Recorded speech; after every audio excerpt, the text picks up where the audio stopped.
Dr Adnan Hellal, je suis médecin interniste dans le secteur libéral à AG Centre. Donc, mon intervention aujourd'hui s'est portée sur l'utilisation de l'insuline pendant le mois de Ramadan. On sait que Ramadan approche donc de manière très rapide et que beaucoup de nos patients qui sont diabétiques et qui sont traités par l'insuline vont être exposés notamment à une préparation particulière et qui doit être structurée par rapport à l'arrivée de Ramadan et l'utilisation de ces médicaments, en l'occurrence cette insuline, pendant le mois de Ramadan.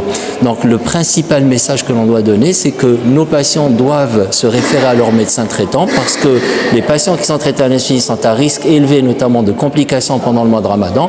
Il est important de gérer son insuline et de gérer le reste des médicaments en fonction du schéma thérapeutique. Donc, encore une fois, idéalement, c'est de se référer à son médecin traitant pour utiliser les insulines à bon escient en minimisant le risque d'hypoglycémie et en minimisant également les autres complications, en l'occurrence l'hyperglycémie et d'autres complications, notamment cardiovasculaires, rénales, etc.